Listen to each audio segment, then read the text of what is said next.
ओवी English channel पर आपका स्वागत है।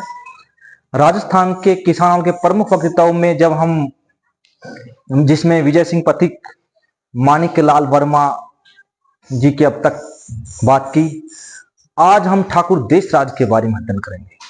ठाकुर देशराज के बिना राजस्थान का किसान आंदोलन अधूरा माना जाता है।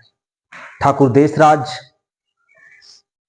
का जन्म 1895 ईस्वी में भरतपुर के जगीना नामक स्थान पर हुआ था। ठाकुर देशराज आर्य समाज के सदस्य बने।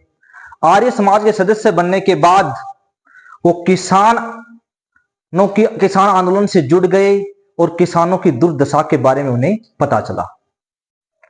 जब ठाकुर देशराज शेखावटी किसान आंदोलन का अग्रणी नेता माना जाता है।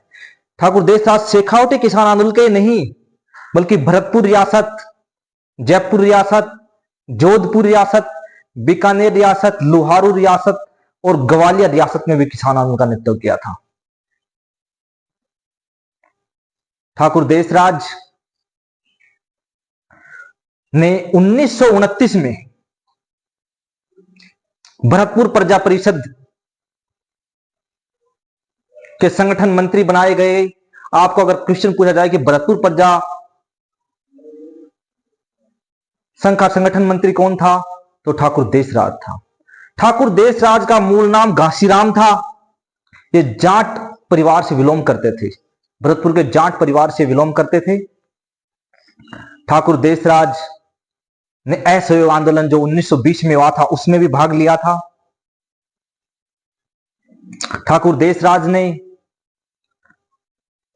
राजस्थान केसरी, नवीन राजस्थान नामक दो समाचार पत्र थे, उनसे जुड़कर किसानों की दुर्दशा के बारे में इनमें लेख भी लिखे थे।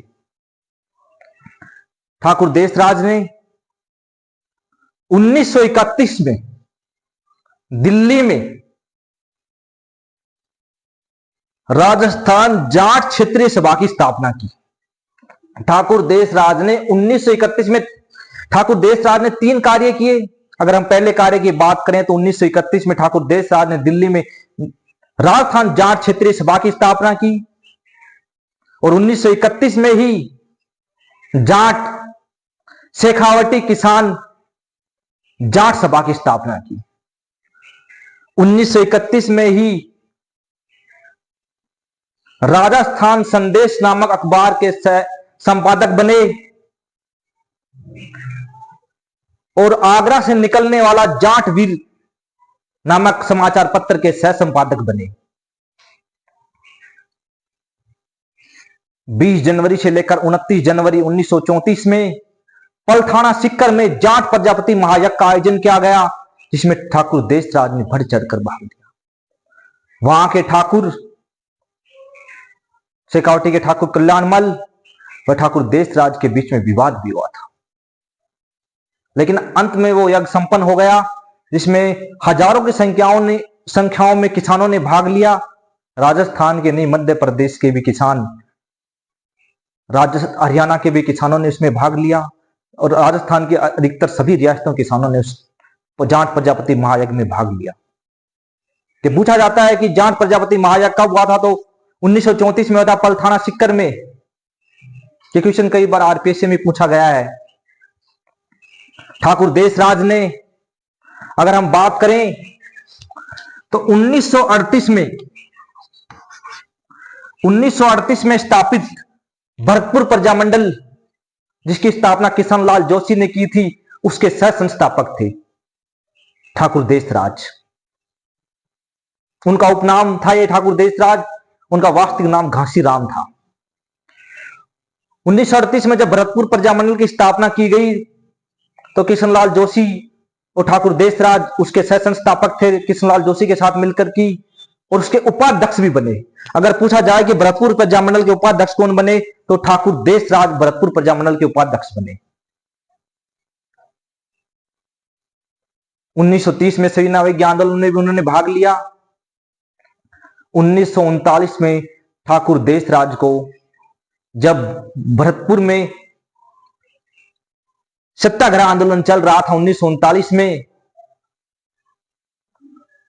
तो सभी नेताओं को गिरफ्तार कर लिया, जिसमें ठाकुर देशराज को भी जेल में डाल दिया गया। बाद में भरतपुर प्रजामंडल को गैर कानूनी घोषित कर दिया गया और भरतपुर प्रजामंडल की जगह भरतपुर प्रजा परिषद को मान्यता दे दी गई। जब मत्स्य संघ का निर्माण हो रहा था 17 मार्च 18 मार्च 1948 को,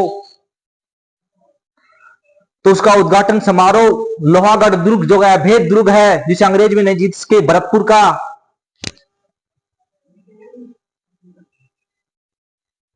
तो उसका उद्घाटन समारोह का किसानों ने विरोध किया। राज परिवार के राजा मानसिंह ने उसका विरोध किया, तो हजारों की संख्या में जाट समुदाय व अन्य समुदाय इकट्ठे हो गए भरतपुर के लोहागढ़ दुर्ग के बाहर। जिस समय ठाकुर देशराज जेल में बंद थे, सरकार उन्हें जेल से छोड़कर वहां पर बुलाया गया और ठाकुर देशराज ने केवल एक भाषण दिया, जिसे सारी भीड़ तितर बितर हो गई। तो इस बात से हम अनुमान ला सकते हैं कि जमींदारों के विरुद्ध ठाकुर देशराज ने कितना संघर्ष किया था, क्योंकि एक भाषण से सभी किसान उनकी बात मान गए। जब भरतपुर के राजा ने ब्रज प्रतिनिधि सभा नामक संगठन बनाया, तो ठाकुर देशराज ने फकीरचंद द्वारा स्थापित जमींदारा किसान सभा के सदस्य के रूप में ब्रज प्रतिनिधि सभा के सदस्य बने और उन्हें राजस्व मंत्री बनाया गया। तो ठाकुर देशराज का यह संघर्ष जो अविस्मरणीय है, किसी भी यूट्यूब चैनल पर आज तक ठाकुर देशराज के बारे में इतना नहीं बताया गया जितना आज आपको बताया गया है। इस प्रकार आप पढ़ते रहिए, लगातार मेहनत करते रहिए। ठाकुर देशराज 1970 ईस्वी में इस महान विभूति का देहांत हो गया। तो राजस्थान के प्रमुख व्यक्तित्वों की जो हम श्रृंखला शुरू की है, उसमें आज हमने ठाकुर देशराज का अध्ययन किया। इसी प्रकार अपनी पढ़ाई को निरंतर बनाए रखिए।